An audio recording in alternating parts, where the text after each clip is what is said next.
سلام، من الهه هستم. خیلی خوش اومدید به چنل من.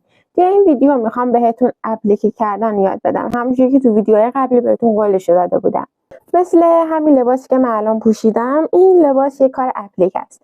حالا اپلیک چیه؟ یعنی چسبوندن یک قسمتی از نقاشی یا پارچه های دیگه و یا حالا روبان مثلا یا منجوق چیزی، کلا برداشتن یک قسمت از یک در واقع لباس دیگه یا یک پارچه دیگه یا یک سطح دیگه و چسبوندنش روی یک قسمت دیگه.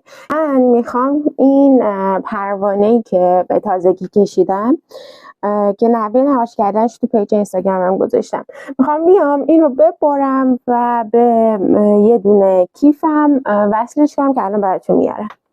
این همون کیفی هست که من گفتم. میخوام که به جای این نواری که اینجا هست، این مارکی که اینجا هست، بیام و این پروانه‌ای که نقاشی کردم بچسبونم. ما واسه این که بخوایم به کیفمون بچسبونیمش، قبلش باید این پروانه رو از پارچه جدا کنیم. واسه جدا کردنش نباید همینجوری بیایم و با قیچی بارش بزنیم. باید قبلش نقاشی رو برگردونیم و از چسب بیندر استفاده کنیم و دور تا دور نقاشیمون رو چسب بیندر بزنیم. من داخل پالتم یه مقدار خیلی کم بیندر میریزم و حالا میام با یه قلموی کوچیک، من از قلموی شماره 1 استفاده میکنم، میزنم داخل بیندر و دور تا دور طرحمو شروع میکنم به چسب زدن، جوری که یک مقدار هم این چسبه از نقاشیم بیرون بزنه، یک کوچولو. اگر در این صورت موقع برش باید یه مقدار از خود نقاشی رو هم ببریم. یه مقدار اینو بالاتر میزنم که یه نیاز نباشه نقاشی رو ببریم.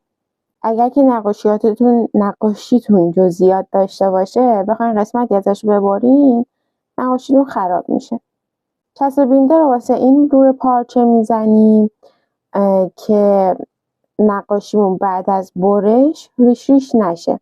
چسب پارو پارچه رو به هم دیگه وصل میکنه و باعث میشه که نقاشیمون ریش نشه. بعد از اینکه چسب رو زدیم و تموم شد، بعد اجازه بدیم که چسبمون خشک بشه. زمان زیادی طول نمیکشه، تقریبا یه 5 دقیقه کافیه. بعد از اینکه خشک شد شروع میکنیم به دوربری کردن. یا از کنار نقاشی، یا اینکه اگر نگران این هستین که یه مقدار از نقاشیتون، یعنی یه مقدار بیشتری بیاد بیرون، پارچه سفید خودش معلوم باشه، یه مقدار برین داخل خود نقاشی و بعد پارچه رو ببریم. من نقاشیم جزئیات زیادی نداره، به خاطر همین داخل خود نقاشی برش میزنم که پارچه سفید زیاد مشخص نشه. اینم از اپلیک قشنگمون. حالا میریم که به کیفمون وصلش کنیم. من میخوام پروانه رو گفتم به جایی میخوام بچسبونم، پس واسه همین شروع میکنم به بریدن این مارکی که اینجا هست. خیلی خوشگل میشه. ببینید شروع میکنم به کوک زدن. سوزن رو از داخل میبرم